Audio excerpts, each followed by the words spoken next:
बिस्मिल्लाहिर्रहमानिर्रहीम। अस्सलाम वालेकुम नादरीन, आप यूट्यूब चैनल देख रहे हैं। मैं इमरान खान हूँ। सिचुएशन बड़ी अजीब सी होती चली जा रही है और इमरान खान साहब की कोई खैर खबर नहीं है।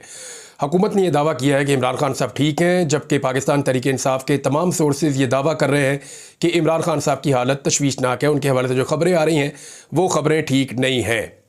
हुकूमत ने मुलाकात को रोक रखा है 18 तारीख तक, और जो खबरें आ रही हैं वो ये हैं कि 15 तारीख तक हुकूमत ने अपने तमाम MNAs को वापस बुलाया है, अपने तमाम सेनेटर्स को वापस बुलाया है। जबकि ये जो ऑपरेशन है ना पाकिस्तान तहरीक इंसाफ के MNAs पर, उनके ख़ानदानों पर दबाव डालने का, ये बहुत तेज़ हो गया है।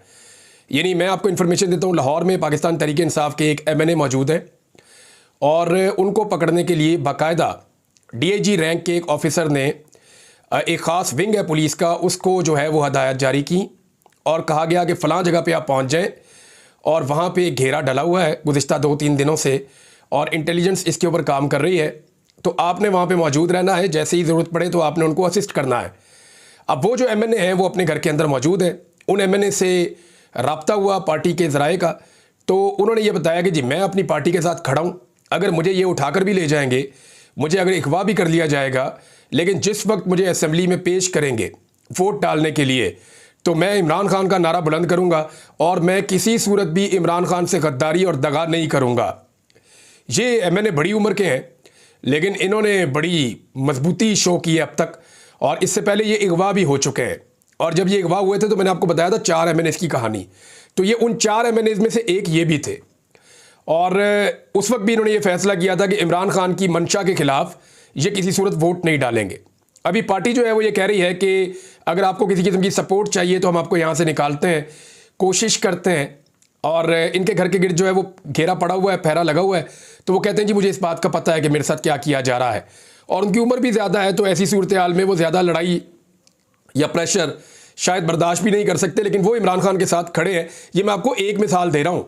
अब ज़रा मुबीन आरिफ जट, जिन्होंने खुर्रम दस्तगीर को गुजरावाला में शिकस्त दी थी, उनको देख ले। या एक वड़ाइच साहब है, उनका डेरा तोड़ दिया है। एक और चौधरी साहब है, उनका डेरा भी तोड़ दिया है। जनूबी पंजाब में एक डेरा तोड़ दिया है, घर तबाह कर दिया है। तो लगातार निशाने इबरत बनाया जा रहा है, ख़ास तौर पे पंजाब के MNAs को, और इसमें पुलिस और पंजाब की हुकूमत सहूलतकारी का काम कर रही है। और जो भी उनको अहकामात दिए जाते हैं वो मैनन उसके ऊपर अमल दरामद करते हैं, ताकि आईनी तरमीम के लिए मैक्सिमम दबाव डाल के कुछ ना कुछ करके वोट पूरे किए जा सकें। फ़िलहाल वोट पूरे नहीं हो रहे, और ये मुझे इस तरह पता चल रहा है कि जिस किस्म की एक्टिविटीज़ हो रही हैं MNAs के घरों के बाहर, और जिस तरह वो में रिपोर्ट होती हैं, तो उससे पता चलता है कि ये बहुत ज़्यादा दबाव डालने के बावजूद अभी तक अपने वोट पूरे करने में कामयाब नहीं हुए। यानी ये कहा गया कि ये भी पार्लिमानी पार्टी बैठेगी और ये सारे इकट्ठे होंगे और फैसला करेंगे और आईनी तरमीम के लिए आगे बढ़ा जाएगा, लेकिन फिर पता चला कि वो कैंसिल हो गया है। और ये मामला अब कहा गया कि जो शंघाई ताउन तंजीम की समिट है उसके बाद पे ये मामला चला जाएगा। तो ये अजीबोगरीब एक सिनेरियो है। इसमें अब मैं आपको बता रहा था कि मुबीन आरिफ जट, उनके ख़ानदान के ऊपर इतना दबाव डाला गया, उनकी फैक्ट्री सील कर दी गई, फैक्ट्री के मुलाजमीन जो हैं चौकीदार तक गिरफ्तार कर लिए गए, उनके घरों के ऊपर छापे मारे गए, उनके जो फार्म हाउस है वहाँ से बंदे उठा लिए गए, वो भी बंद कर दिया गया। अब सूरत हाल ये है कि पूरा ख़ानदान दरबदर है। उनके जो रिश्तेदार हैं करीबी या दूर के, उनको भी दबाव में डाला जा रहा है। उनके वालिद से मेरी बात हुई, आरिफ हुसैन जट साहब से, वो बहुत परेशान थे। उन्होंने बल्कि कोई वीडियो बयान भी रिकॉर्ड कर रहे हैं, वो भी मंजर आम पे आ जाएगा। तो आरिफ हुसैन जट साहब जो है वो अपने पोते पोतियों को लेकर, छोटे बच्चों को लेकर वो दरबदर है। और मुबीन आरिफ जट जो है, जिन्होंने खुर्रम दस्तगीर को शिकस्त दी थी और वो इस वक्त लापता है, उन्होंने अपने आप को गायब किया हुआ है, खुद वो साइड पे हुए। तो दबाव पूरे ख़ानदान पे डाला जा रहा है कि कुछ भी करे, एक वोट ही तो अपने आप से मांगा है। PTI में रहना चाहता है रहे, PTI का टिकट भी आइंदा इसको मिल जाएगा, हम कुछ ना कुछ करेंगे, लेकिन आप ये तरमीम में वोट डलवा दें। लेकिन मुबीन आरिफ जट जो है उसने इनकार कर दिया है और वो पाकिस्तान तहरीक इंसाफ के साथ कमिटमेंट के साथ खड़ा है। अब ये जब सारा सिनेरियो है, इसमें उन्होंने आईनी तरमीम करनी है और इमरान खान से तब तक रब्ता रोकना है। इमरान खान से रब्ता रोकना बहुत ज़रूरी है, क्योंकि अगर इमरान खान से रब्ता हुआ तो वो नया लाया अमल देंगे। एक चीज़ मैं आपको बताऊँ, पाकिस्तान तहरीक इंसाफ की क़यादत के ऊपर लोग हमेशा से शक करते हैं, शुबा करते हैं, इल्ज़ामात लगाते हैं। मैं हमेशा एक मार्जिन रखता था, यानी मुझे हमेशा लगता था कि लोगों की मजबूरियाँ होती हैं, ज़रूरी नहीं कि वो आदमी कंप्रोमाइज़ हो। हर आदमी एक सतह से आगे जा नहीं सकता ना। कोई बेचारा लड़ सकता है, कोई नहीं लड़ सकता, कोई नारा लगा सकता है, कोई वो भी नहीं लगा सकता। कोई जो है आंसू गैस का फक्का खा सकता है, कोई नहीं भी खा सकता। कोई 4 डंडे खा सकता है, कोई 1 डंडा खा सकता है, कोई डंडा खा भी नहीं सकता। कोई ऐसा होता है जो आगे से डंडे मारता भी है। तो हर आदमी में फ़र्क होता है। तो ये मैं मार्जिन हमेशा रखता था, लेकिन कंप्रोमाइज़ होने का मतलब कुछ और होता है। कंप्रोमाइज़ होने का मतलब ये होता है कि आप मुझे ना छेड़ें, मैं आपके लिए थोड़ा बहुत मार्जिन क्रिएट करूँगा। यानी इसको अंदर काटते डील आप कहते हैं।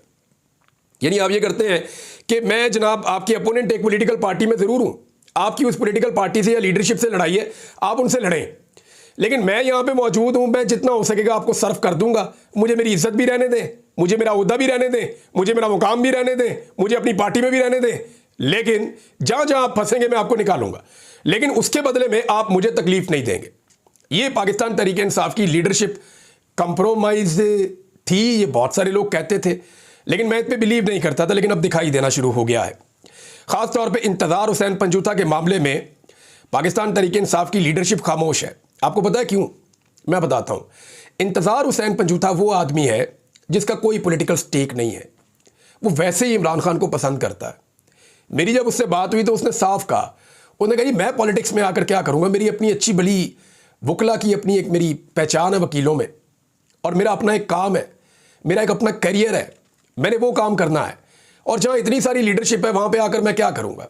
मुझे तो सिर्फ इमरान खान का साथी इसलिए बनना था कि वो पाकिस्तान के लिए काम कर रहा था। यानी मैंने जब जब पंजूता साहब से बात की, इंतज़ार पंजूता से, तो उनके कोई बड़े बड़े सियासी गोल्स नहीं थे।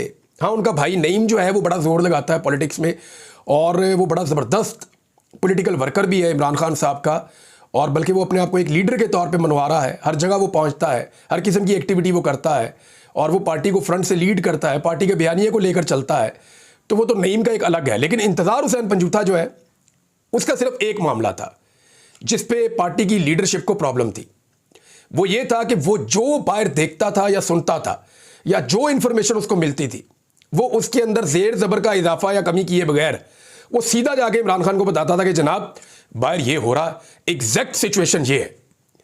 वो किसी का पर्दा नहीं रखता था, क्योंकि इमरान खान को उस पर इस बात का भरोसा था कि ये मुझे हकीकी पिक्चर दिखाएगा। अब वो लीडर है, उसके पास पूरी इंफॉर्मेशन होगी तभी वो कोई फैसला करेगा। लिहाजा इंतज़ार हुसैन पंजूता वो आदमी है जो बाहर की पूरी इंफॉर्मेशन बगैर लगी लिपटी के, कड़वा सच भी है तो हर चीज़ इमरान खान के सामने रख देता है। दूसरा, इमरान खान इंतज़ार हुसैन पंजूता को जो भी इमरान खान ने कहा, जो भी इंस्ट्रक्शन दी, इंतज़ार हुसैन पंजूता ने बाहर आके पार्टी की आदत को एज इट इज़ बता दिया।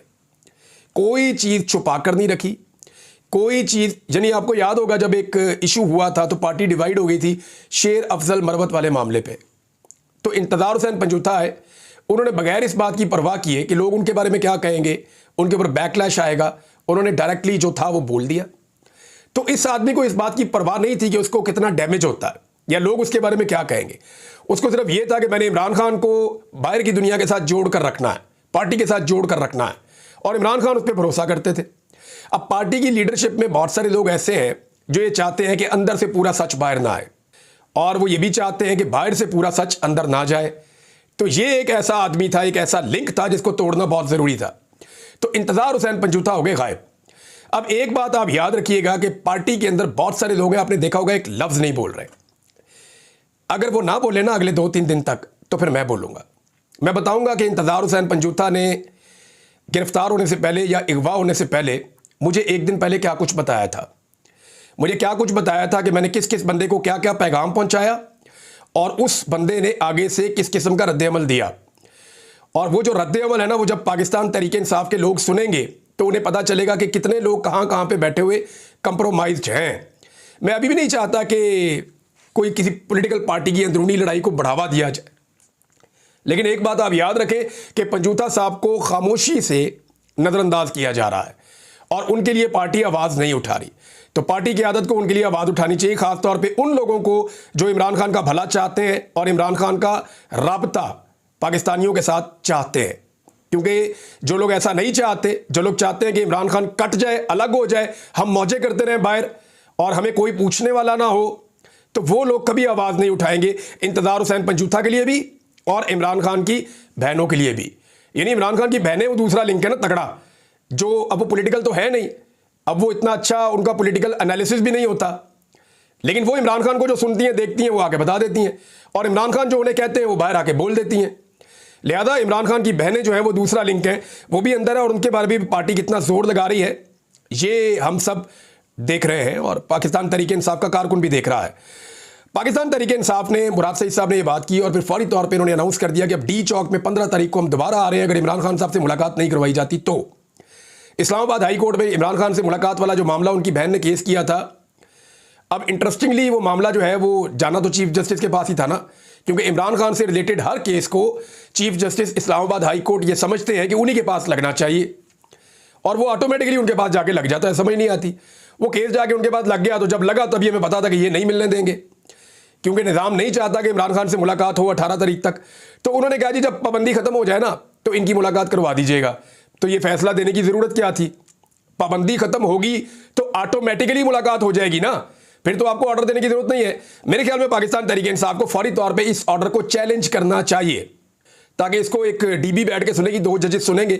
तो ये जो ऑर्डर दिया है इस्लामाबाद हाई कोर्ट के चीफ जस्टिस ने, अगर तो उन्होंने तहरीरी ऑर्डर जारी कर दिया है तो, क्योंकि बाद का तहरीरी ऑर्डर इसलिए डिले किया जाता है ताकि उसके ऊपर अपील ना की जा सके। तो अगर तो तहरीरी ऑर्डर आ गया तो फौरी तौर पे अपील करनी चाहिए और डबल बेंच के अंदर जाके यही बात करनी चाहिए कि जनाब मुलाकात करवाएं इमरान खान से।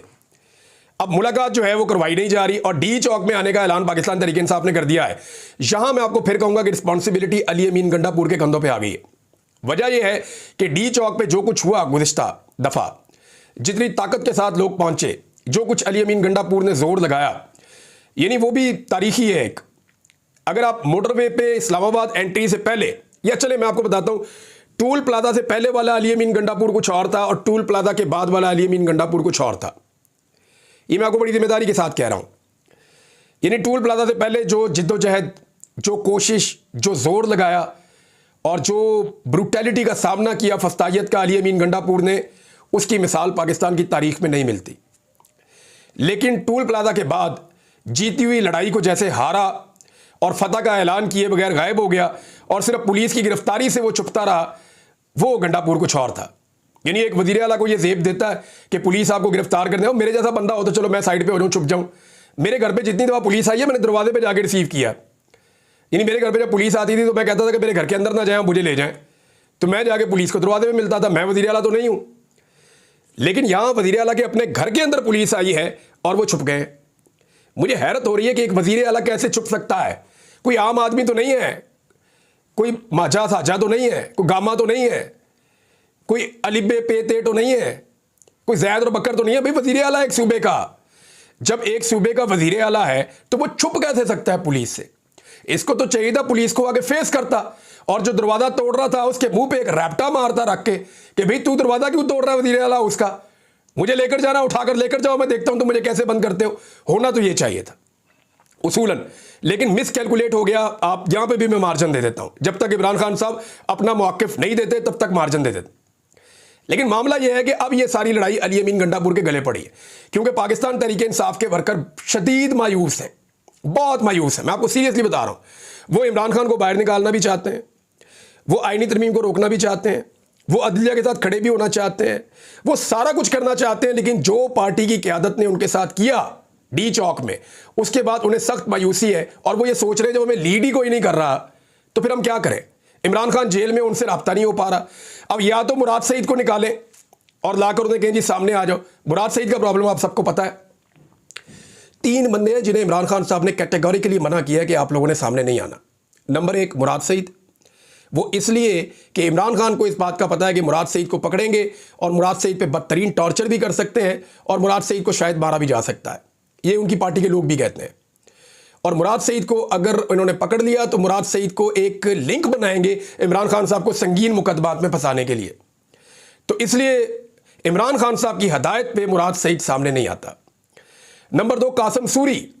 कासिम सूरी वो आदमी है, सच बोलना चाहिए, कि जब असद कैसर साहब ने इनकार कर दिया था इमरान खान साहब को कि जनाब मैं ये नहीं कर सकता, तो फिर कासिम सूरी ने वो किया था और उस वक्त कासिम सूरी ने फैसला सुनाया था और एक रूलिंग दी थी कौमी असम्बली में। ये रूलिंग जो है असद कैसर साहब को देनी चाहिए थी, लेकिन वो उन्होंने नहीं दी ना, वो पीछे हट गए। लेकिन कासिम सूरी ने कहा मैं खान साहब आपके साथ खड़ा हूं, उन्होंने जाके रूलिंग दे दी। उस रूलिंग की बुनियाद पे आज भी इमरान खान साहब को जो है वो गद्दारी का और आइन से गद्दारी का मुकदमा उन पर बनाने की बार बार कोशिश की जाती है।